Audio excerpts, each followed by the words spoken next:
Hey, it's V, and I've just finished reading Touching Darkness by Scott Westerfeld.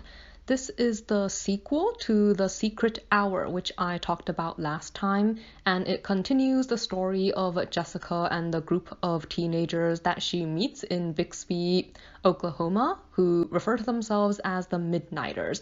So in case you haven't heard that one, this is a group of teenagers who have really unusual abilities that stem from the fact that they were all born at exactly midnight and are able to access a secret hour in the day which takes place at midnight.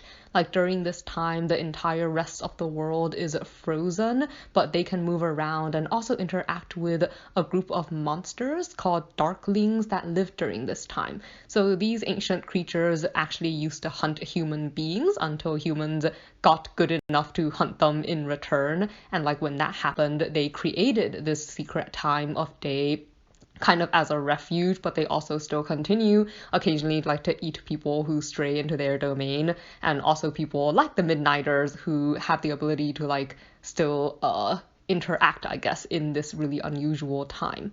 So this book builds off what it started in the previous one. So you get to learn a little bit more about the history of Bixby and the Midnighters who used to live here. So there were some implications in the previous book that this town has been unusual for a very long time.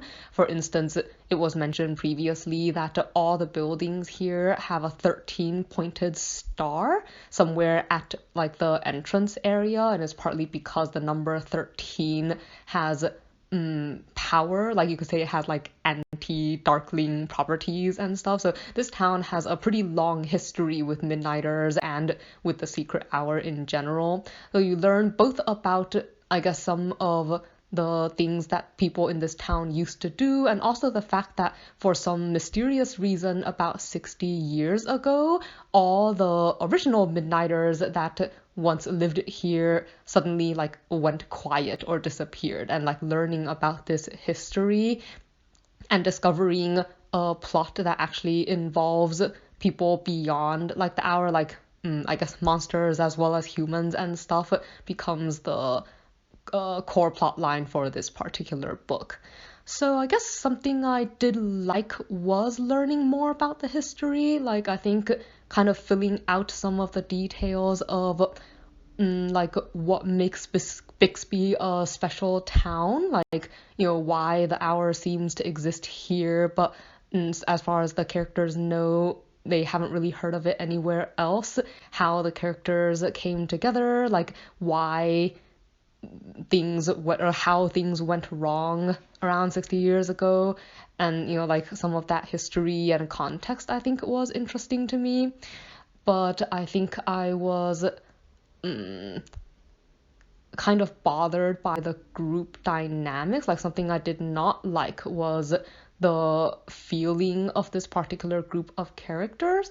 I mean, it often makes a reference to them being friends, but I don't really feel it. Like I feel like there's, you know, all of these characters are keeping secrets from each other for one reason or another. You've got characters that are constantly afraid that the other people in the group are going to leave them behind, and you've got like people separating into couples that are like really clingy, and it feels like it fractures the group even further. Like I just don't get that feeling of trust or understanding that I think typically characterize like a really good group of friends or a team that is actually enjoyable to spend time with.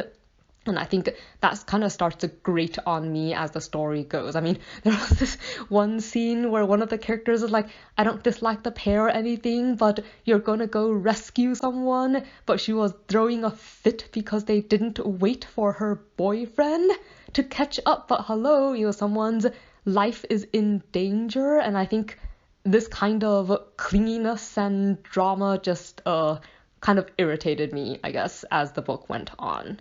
So yeah, like there is a third book called Blue Moon, but chances are high that I'm probably not going to read it because I didn't enjoy spending time with these characters. So yeah, until next time, thanks for listening.